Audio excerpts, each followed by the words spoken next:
we come to a moment that Kim always calls one of the bittersweet moments, because we've had a wonderful evening and we have only one story left.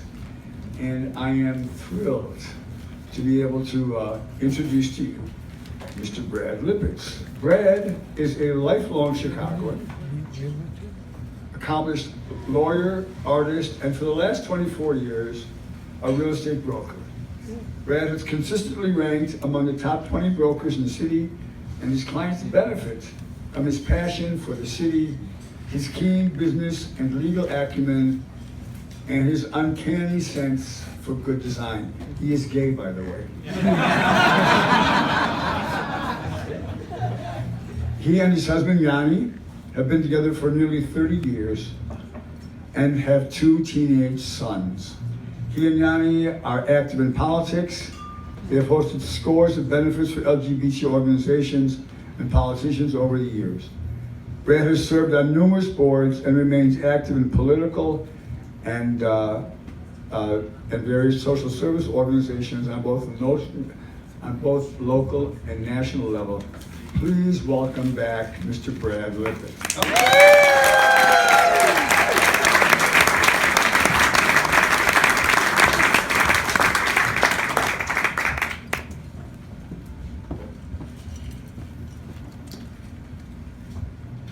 So it was a perfect day for a funeral.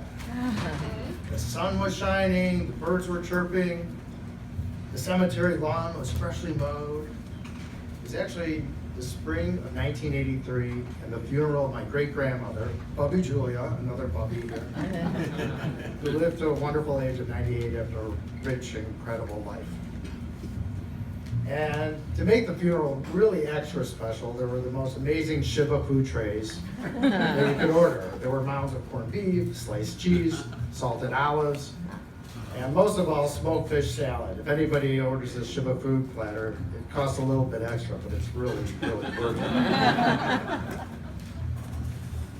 So, as with all family gatherings, this one was no different. There were sides of the family who were talking to each other. There were sides of the family who were not talking to each other.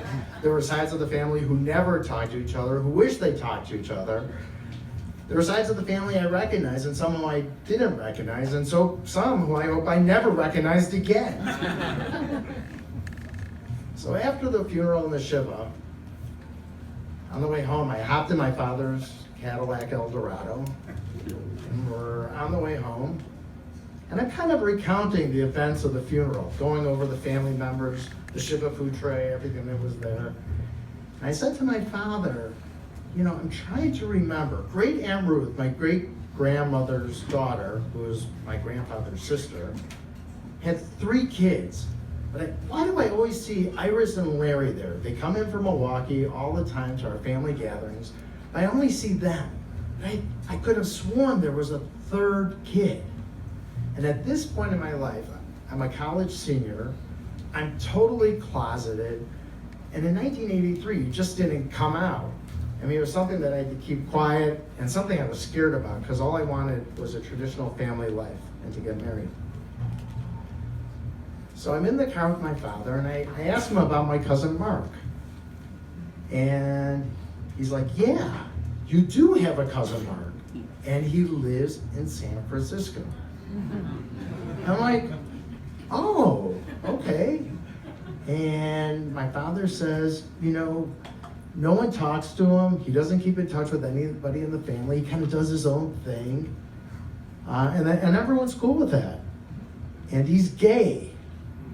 And in my mind, I'm thinking, I'm a gay cousin. And when you're that guarded about your sexuality and kind of tortured about it, having a gay cousin to me was just like nirvana. Like, this is somebody who I could reach out to, who would understand me.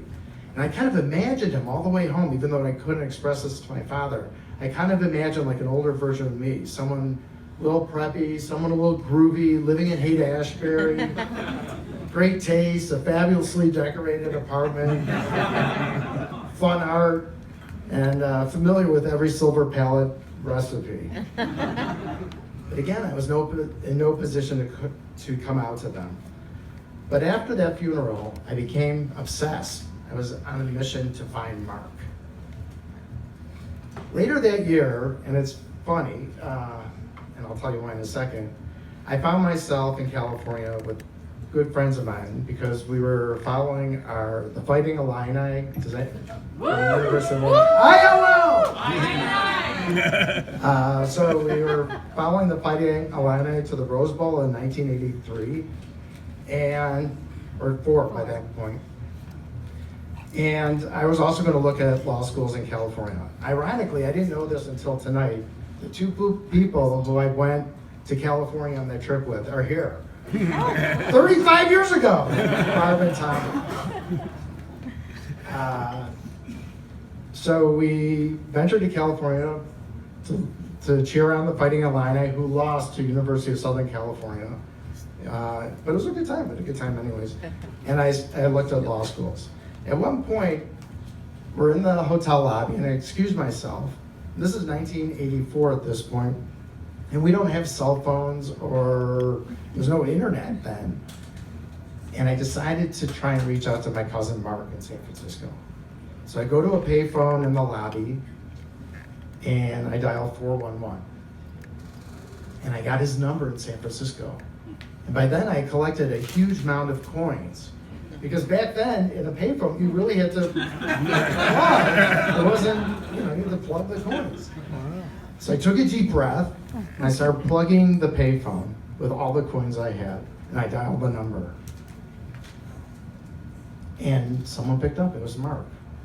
And I said, Mark, I know you don't know me, but I'm your cousin from Chicago, and I'm in California, I'm looking at law schools, and I would like to go to maybe the Bay Area and look at some law schools too. Might it be okay if I crash at your place? I don't have that much money. Would that be okay? And he was kind of shocked by the whole thing, and he knew exactly who I was. He actually told me that I was the golden child of the family because I was the firstborn of the firstborn of the firstborn. And he said, yeah, you can come to San Francisco, you can stay at my place, but you'll have to accept my lifestyle. And I took a deep pause, and I'm like, well, that's something I wanted to talk to you about. And he's like, oh, okay.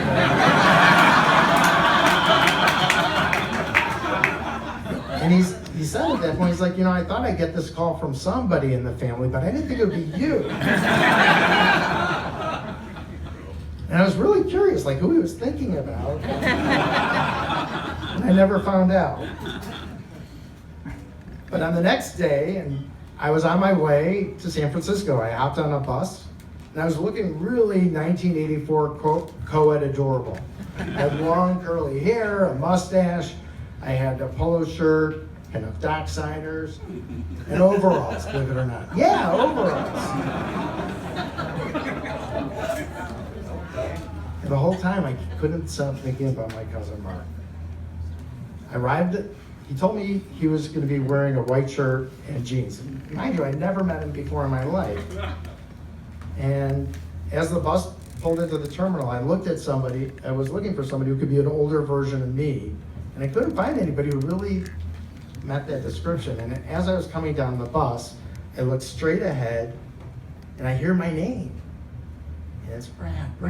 I look straight ahead, and there he is, looking anything but an older version of me.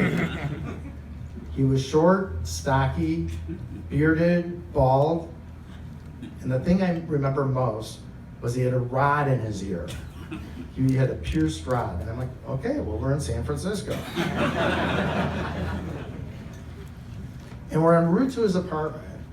I can't contain my excitement really, because here's my cool gay cousin, I'm in San Francisco, I'm gonna finally see a gay, real man's apartment, like the kind you see in Met Home and architecture. with cool retro art fixtures, with cool retro light fixtures and art and Fiesta ware on open shelves in the kitchen. I'm like, this is it. I'm really excited. I'm just like, this is like I finally reached the promised land. And we get to his apartment, and he opens the door, and I'm in shock. There's no furniture in the apartment. It's all painted black. Black walls, black ceiling, black floors. There's no coffee table with cute tchotchkes found at vintage thrift stores. There are no chairs, there's no table, there's no nothing. And then I do look around, he does have something. There are contraptions hanging from the ceiling.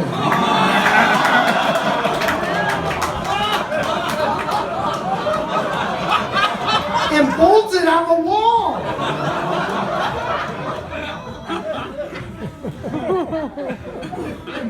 And here I am. In my overalls.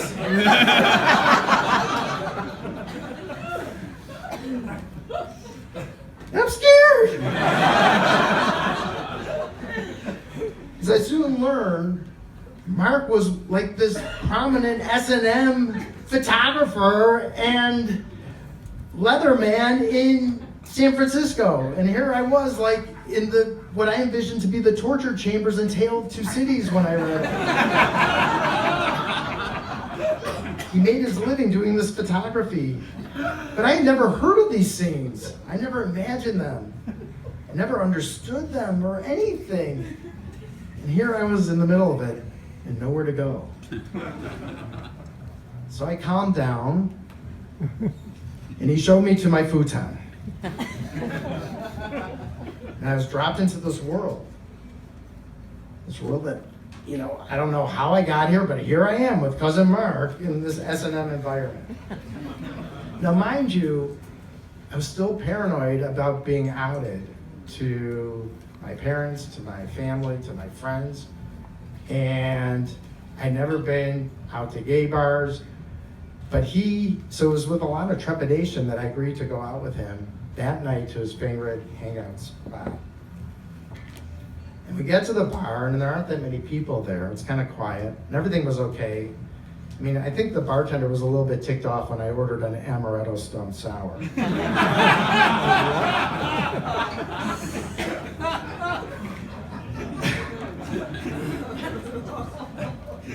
And we're just chatting, and I'm cool. But after about 10 minutes, I couldn't believe it. My worst fears materialized. And cops, about 10 of them, raided the bar. And I'm freaking out because this is what's going to happen. I'm going to be photographed. I'm going to be handcuffed. My parents are going to find out. Everything is going to be, all my dreams of having a family, everything is going to be wrecked in one instant. And I ran out of the bar as fast as I could. I ran down the block. And I'm crying. I'm upset because this is like my worst nightmare come true. And Mark comes running after me. He's like, he takes a hold of me. He's like calming me down, and he's like, don't worry, it's gonna be okay, it's gonna be okay. I'm like, no, it's not. This is it, this is the end. And he explains to me that those were not cops.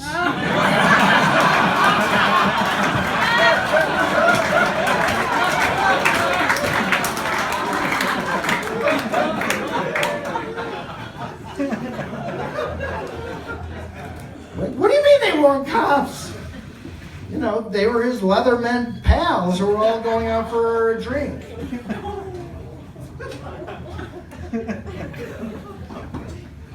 Meanwhile, I think Tommy and Barb were still having a fun time in LA. So relieved, we return back to the bar. I'm trying to get a sense of what's going on. And for the next 3 days, we would discuss our family, and we would discuss our hopes and our dreams.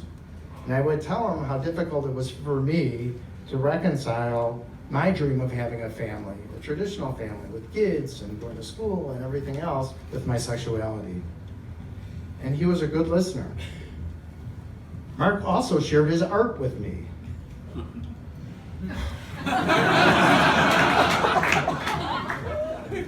You can find this. And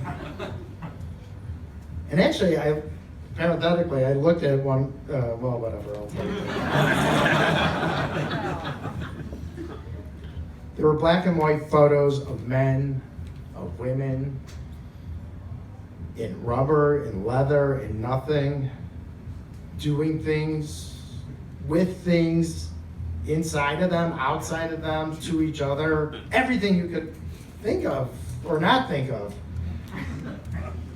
And I really couldn't believe that this brought pleasure to those photographs or to the people who were looking at them. But still, I looked at them. And then at one point during my stay, he asked to photograph me. No. And I took a deep breath, and he did, fully clothed in my overalls since working at the camera, which he actually shared on Facebook a few months ago on honor of my birthday. So, in the past 35 years, Yoni and I have visited him. Yoni's my husband, in San Francisco on occasion. And he's come to Chicago. He's come to my son Max's bar mitzvah. And most recently, he came to the opening of AIDS Art in America, where one of his pieces was actually prominently displayed. One of the most unbelievably disturbing and heartbreaking pieces you can imagine, or not imagine. And occasionally he sends us books of his, compilations of his explicit photographs, which we have to keep far away from any coffee table. And on special occasions, he even manages to send us a batch of his homemade rugelach. Now, the idea of my S&M cousin in San Francisco cooking rugelach in his kitchen and sending it to him is just really hard to believe. But little did I know when I hopped on that bus 35 years ago that those days spent with my cousin Mark would shape my worldview of humanity. The need for love, for acceptance, and the right for each person to live with dignity. That we have to accept each other's whose lives we fully don't understand if we expect to be accepted ourselves. That we have the right to control our bodies as long as we don't hurt anybody else, at least against their will.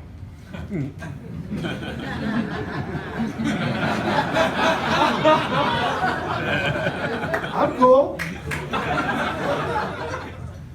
So these are values which I learned at a very young age, thanks to my cousin Mark, and ones which I will continue to fight for and try to instill in my children every day. And so yes, finding my cousin Mark did change my life completely, but in the most unexpected and the most wonderful way.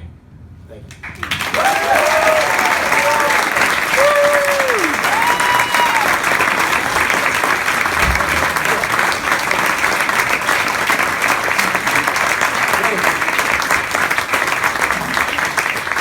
Because we've had the pleasure of hearing story from Brad before, he gets the advanced side Outspoken t-shirt, which is in a different color. And so soon we may have to start having a third color. Brad, thank you so much. Leather. Thank you.